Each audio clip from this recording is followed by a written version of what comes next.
Well then, Prince, I will give you a parable. Once there was a trumpeter who took his trumpet and went into the border country. On coming to a village, he stood in the village center, blew his trumpet 3 times, and then putting it down on the ground, sat down to one side. Then, Prince, these border folk thought, where does that sound come from that is so delightful, so sweet, so intoxicating, so compelling, so captivating? They addressed the trumpeter and asked him about this. Friends, this trumpet is where those delightful sounds come from. So then they laid the trumpet on his back, crying, Speak, Mr. Trumpet, speak. But the trumpet never uttered a sound. Then they turned it face downwards, on his side, on his other side, stood it up, stood it on his head, thumped it with their fists, stoned it, beat it with sticks, struck it with swords, shook it this way and that, crying, Speak, Mr. Trumpet, speak. But the trumpet never uttered a sound. The trumpeter thought, what fools these border folk are. How stupidly they search for the sound of the trumpet. And as they watched him, he took the trumpet, blew it 3 times and went away. And those border folk thought, it seems that when the trumpet is accompanied by a man, by effort, and by the wind, that it makes a sound. But when it is not accompanied by a man, by effort, and by the wind, then it makes no sound. In the same way, Prince, when this body has life, heat, and consciousness, then it goes and comes back, stands and sits and lies down, sees things with his eyes, hears with his ears, smells with his nose, tastes with his tongue, feels with its body, and knows mental objects with its mind. But when he has no life, heat, or consciousness, it does none of these things. In the same way, Prince, you should consider there is another world. Stop here for a moment. So this is the 8th argument. So this Prince has given this example, what he did with the thief, skin him alive and then try to see the soul come out. And when he does not see the soul emerging, he does everything to force the soul to come out, and still he does not see. So this Arahant gave him an excellent argument about the trumpet. Whatever you may say about that, Reverend Kassapa, I still think there is no other world. Have you any reason for this assertion, Prince? I have, Reverend Kassapa. What is that, Prince? Reverend Kassapa, take the case of a thief they bring before me, and I say, strip away this man's outer skin, and perhaps we shall be able to see his soul emerging. Then I tell them to strip away his inner skin, his flesh, sinews, bones, bone marrow, but still we cannot see any soul emerging. And that is why, Reverend Kassapa, I believe there is no other world. Well then, Prince, I will give you a parable. Once there was a matted hair fire worshipper who dwelt in the forest in a leaf hut, and a certain tribe was on the move, and its leader stayed for one night near the fire worshipper's dwelling, and then left. So the fire worshipper thought he would go to the site to see if he could find anything he could make use of. He got up early and went to the site, and there he saw a tiny, delicate baby boy lying abandoned on his back. At the sight he thought, it would not be right for me to look on and let a human being die. I had better take this child to my hermitage, take care of him, feed him and bring him up. So he did so. When the boy was 10 or 12, the hermit had some business to do in the neighborhood.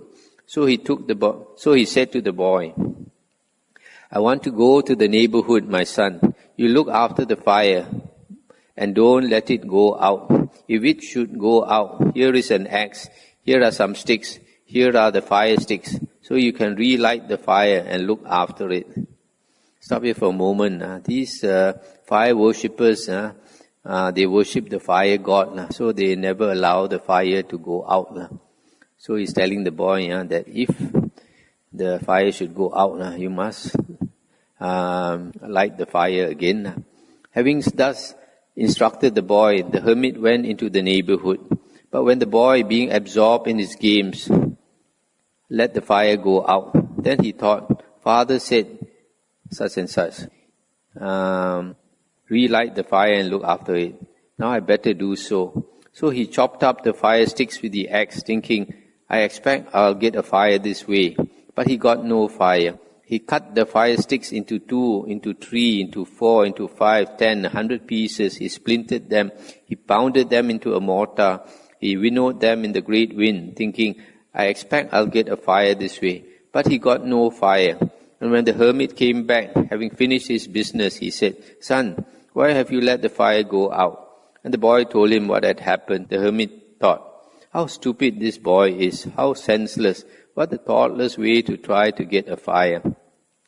So while the boy looked on, he took the fire sticks and rekindled the fire, saying, Son, that's the way to rekindle a fire, not the stupid, senseless, thoughtless way you tried to do it. Just the same way, Prince, you are looking foolishly, senselessly, and unreasonably for another world. Prince, give up this evil viewpoint. Give it up. Do not let it cause you misfortune and suffering for a long time. Suffer for a moment. So this boy doesn't know how to make this fire. The fire sticks, you got to put a bit of, fine material, fine wood, then they got to rub the 2 fire sticks with the fine material until the fire stick becomes very hot. And the fine material will kindle and start a fire. But this boy didn't know how to do it. So in the same way, this prince, he was trying to find the soul. And he did all these things, cutting the skin, cutting the flesh, etc., but could not find the soul. Even though you say this, Reverend Kassapa, still I cannot bear to give up this evil opinion. Prince Pasenadi of Kosala knows my opinions, and so do kings abroad. If I give it up, they will say, what a fool Prince Payasi is, how stupidly he grasps at wrong views. I will still stick to this view out of anger, contempt and spite. Well then, Prince, I will give you a parable. Once, Prince, a great caravan of 1,000 carts was travelling from east to west, and wherever they went, they rapidly consumed all the grass, wood and green stuff. Now this caravan had 2 leaders, each in charge of 500 carts, and they thought, this is a great caravan of 1,000 carts. Wherever we go, we use up all the supplies. Perhaps we should divide the caravan into 2 groups of 500 carts each. And they did so. Then one of the leaders collected plenty of grass, wood and water and set off. After 2 or 3 days' journey, he saw a dark, red-eyed man coming towards him wearing a quiver and a wreath of white water lilies, with his clothes and hair all wet, driving a donkey chariot whose wheels were splashed with mud. On seeing this man, the leader said, Where do you come from, sir? And he said, From such and such a place. And where are you going to such and such a place? Has there been much rainfall in the jungle ahead? And he said, Oh yes, sir, there has been a great deal of rain in the jungle ahead of you. The roads are well watered, and there is plenty of grass, wood and water.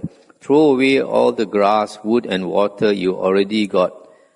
You will make rapid progress with lightly laden carts, so do not tire your draft oxen. The caravan leader told the carters what the man had said. Throw away the grass, wood and water, and they did so. But at the first camping place, they did not find any grass, wood or water, nor in the second, third, fourth, fifth, sixth or seventh, and thus they all came to ruin and destruction. And whatever there was of them, men and cattle, they were all gobbled up by that Yaka spirit, and only their bones remained. And when the leader of the second caravan was sure the first caravan had gone far enough, he stocked up with plenty of grass, wood and water. After 2 or 3 days' journey, this leader saw a dark, red-eyed man coming towards him, who advised him to throw away his stocks of grass, wood and water. Then the leader said to the carters, This man told us that we should throw away the grass, wood and water we already have. But he is not one of our friends and relatives, so why should we trust him? So do not throw away the grass, wood and water we have. Let the caravan continue on its way with the goods we have brought, and do not throw any of them away. The carters agreed and did as they said. At the first camping place they did not find any grass. Did not find any grass, wood or water, nor at the second, the third, fourth, fifth, sixth or seventh. But there they saw the other caravan that had come to ruin and destruction, and they saw the bones of those men and cattle that had been gobbled up by the Yaka spirit. Then the caravan leader said to the carters, "That caravan came to ruin and destruction through the folly of its leader. So now let us leave behind such of our goods as are of little value, and take whatever is of greater value from the other caravan." And they did so. And with that wise leader, they passed safely through the jungle. In the same way, Prince, you will come to ruin and destruction if you foolishly and unwisely seek the other world in the wrong way. Those who think they can trust anything they hear are heading for ruin and destruction, just like those carters. Prince, give up this evil viewpoint. Give it up. Do not let it cause you misfortune and suffering for a long time. Stop here for a moment. This is a very classic example this Arahant has given. Not to trust any person you are not familiar with. It's very good advice. And it brings to my mind that nowadays there are many so-called Dhamma teachers and meditation teachers who teach all kinds of things different from what the Buddha says. So if people trust them, these people come from foreign countries, from different places. You don't know them, but many of our Malaysians, similarly with other people in the world, you just trust these people instead of trusting the Buddha. The Buddha said that we should only follow his suttas and the Vinaya, not any other teacher. But a lot of people, instead of following the Buddha, they go and follow all these other teachers who are teaching wrong things, wrong view. So they end up just like this caravan leader, the caravan gobbled up by the Yaka, red-eyed man is the Yaka. Yaka is red eyes. So those don't trust anybody you're not familiar with. Only somebody you know for a long time. The Buddha says it's very hard to judge a person. You must associate with him for a long time, and you must be very observant. Then only you know a person's heart. Even though you say this, Reverend Kassapa, still I cannot bear to give up this evil opinion. If I give it up, they will say, "What a fool Prince Payasi is." Well then, Prince, I will give you a parable. Once there was a swine herd who was going from his own village to another. There he saw a heap of dry dung that had been thrown away, and he thought, "There's a lot of dry dung somebody's thrown away. That would be food for my pigs. I ought to carry it away." And he spread out his cloak, gathered up the dung in it, made it into a bundle, and put it on his head, and went on. But on his way back, there was a heavy shower of unseasonable rain. And he went on his way, bespattered with oozing, dripping dung to his fingertips, and still carrying his load of dung. Those who saw him said, "You must be mad, you must be crazy. Why do you go along carrying that load of dung that's oozing and dripping all over you down to your fingertips?" And he said, "You are the ones who are mad. You are the ones that are crazy. This stuff is food for my pigs."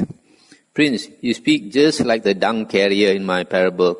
Prince, give up this evil viewpoint. Give it up. Do not let it cause you misfortune and suffering for a long time. I'll stop here for a moment. So this prince refused to give up the view that he's carrying. So this Arahant gave him the parable of this guy who breeds swine or pigs and is carrying all this dung on his head. Even though it's raining, he still refused to give up the dung. Even though you say this, Reverend Kassapa, still I cannot bear to give up this evil opinion. If I give it up, they will say, "What a fool Prince Payasi is." Well then, Prince, I will give you a parable.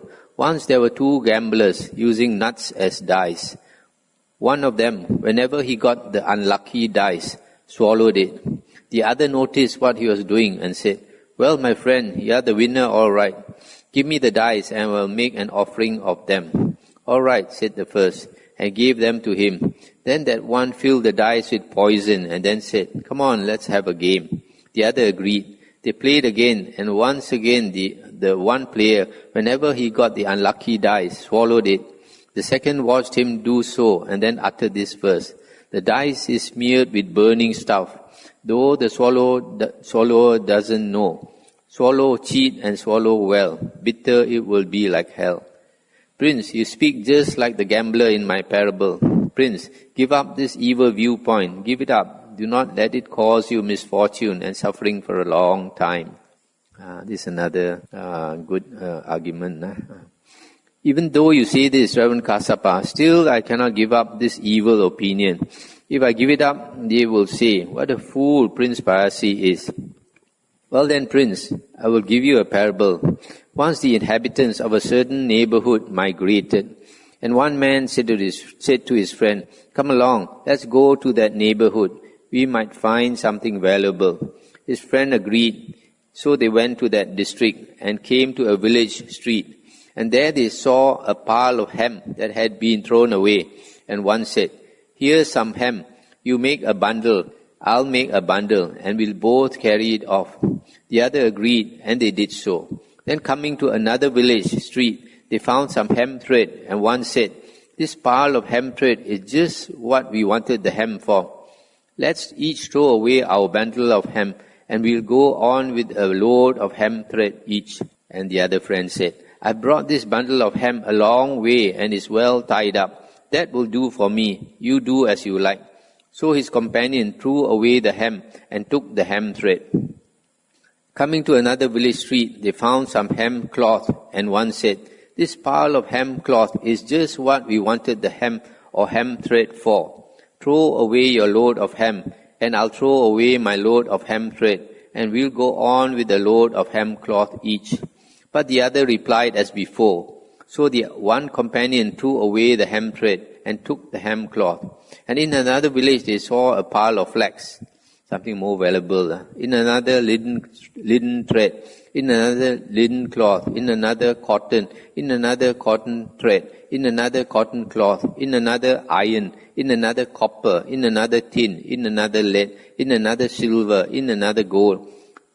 Then the one said, "This pile of gold is just what we wanted, the hemp thread, the hemp cloth, the flax, linen thread, linen cloth, cotton thread, cotton cloth, iron, copper, tin, lead, silver for. You throw away your load of hemp, and I'll throw away my load of silver, and we'll both go on with a load of gold each." Again his friend said, "I brought this load of hemp a long way, and it's well tied up. That will do for me. You do as you like." And this companion threw away the load of silver and took the load of gold. Then they came back to their own village. And there the one who brought a load of hemp gave no pleasure to his parents, nor to his wife and children, nor to his friends and colleagues. And he did not even get any joy or happiness from it himself. But the one who came back with a load of gold pleased his parents, his wife and children, his friends and colleagues, and he derived joy and happiness from it himself as well. Prince, you speak just like the hemp bearer in my parable. Prince, give up this evil view. Give it up. Do not let it cause you misfortune and suffering for a long time. So this is the last 13th argument the Arahant gave to this Prince Payasi.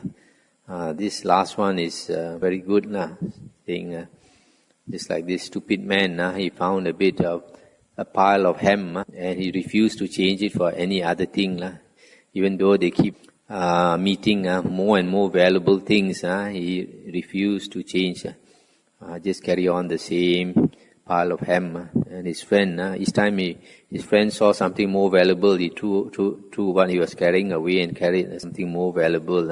And finally, the most valuable thing he could find was gold. And he brought back a lot of gold. Whereas his friend brought back only this hemp. So in the same way, this Prince Payasi refused to change his view, carrying that useless, wrong view. And then finally, this Prince Payasi said, "I was pleased and delighted with the Reverend Kassapa's first parable, and I wanted to hear his quick-witted replies to questions, because I thought he was a worthy opponent.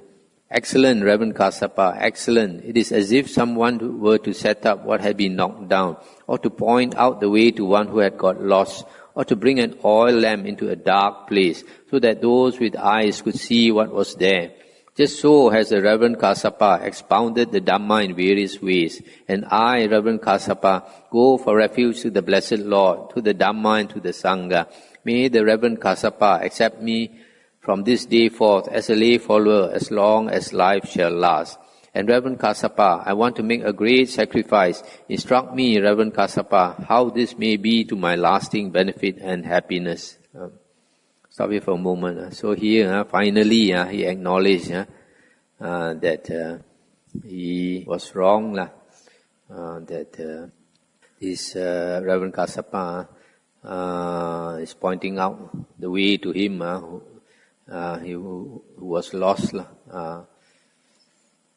So he became a lay disciple, and he asked for instructions how to make a great sacrifice. Prince, when a sacrifice is made at which oxen are slain, or goats, fowls, or pigs, or various creatures are slaughtered, and the participants have wrong view, wrong thought, wrong speech, wrong action, wrong livelihood, wrong effort, wrong mindfulness, and wrong concentration, then that sacrifice is of no great fruit or profit. It is not very brilliant and has no great radiance. Suppose, Prince, a farmer went into a forest with plough and seed, and there in an untilled place with poor soil from which the stumps had not been uprooted, were to sow seeds that were broken, rotting, ruined by wind and heat, stale and not properly embedded in the soil, and the rain god did not send proper showers at the right time, would those seeds germinate, develop and increase, and would the farmer get an abundant crop? No, Reverend Kassapa.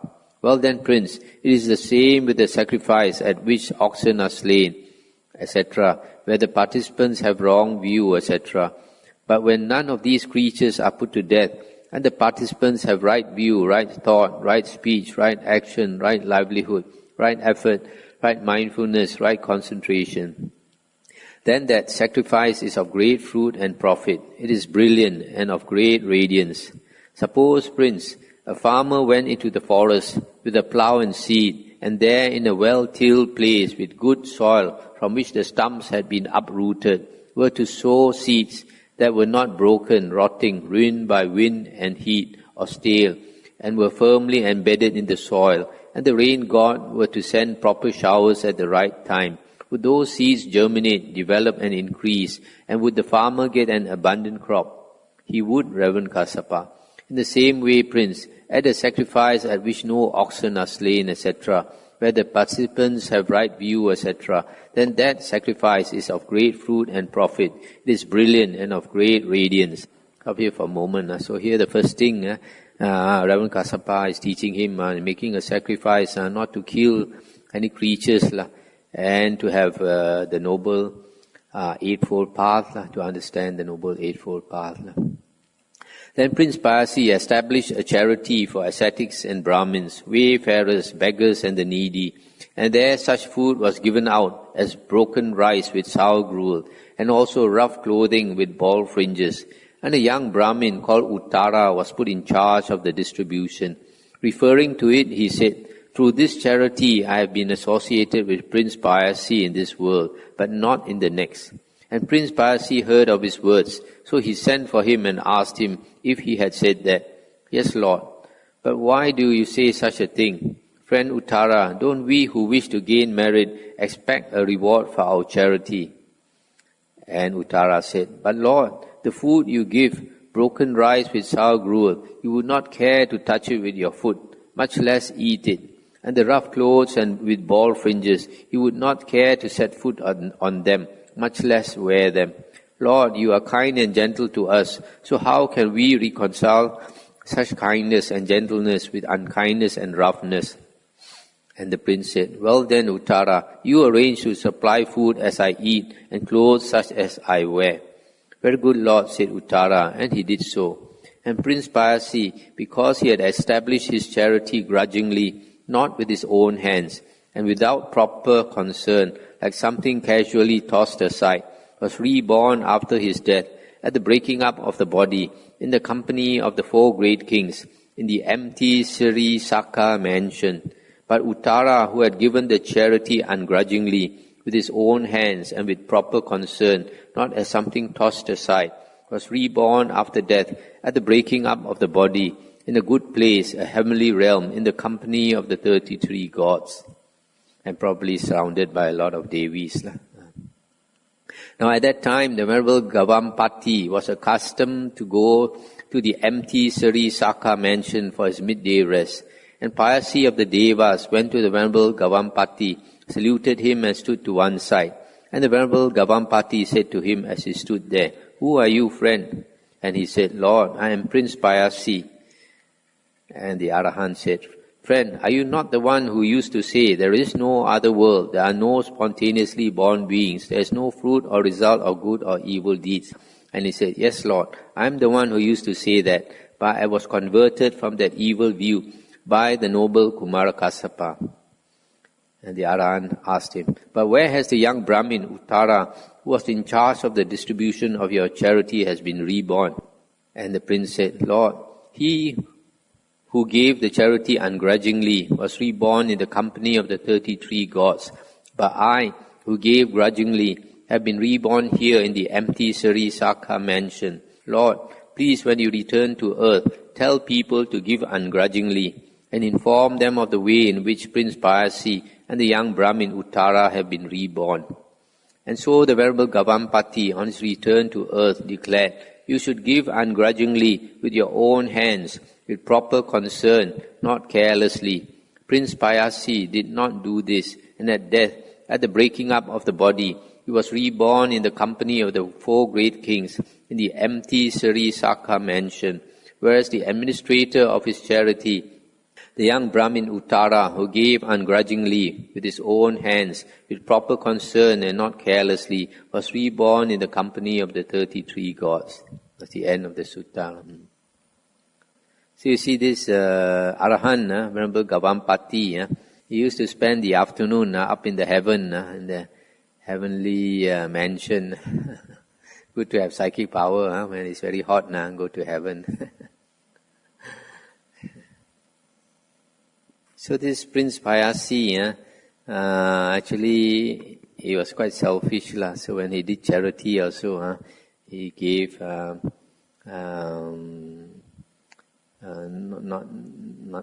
very good things. So because this Uttara criticized this, so he asked Uttara to go and do the charity. So he was not so happy to do it. That's why he didn't do it himself. He asked Uttara to do it. So because he gave grudgingly, so when the fruit ripened, he was born in heaven, but his palace was empty. He was the only one staying there, I think. Big palace, but empty. That's why the Arahant used to go and rest there. So this, you see from this sutta, the wit of this Arahant Kumarakassapa, each time the Prince Payasi gave a reason, he would answer with a very excellent simile to show him he's wrong.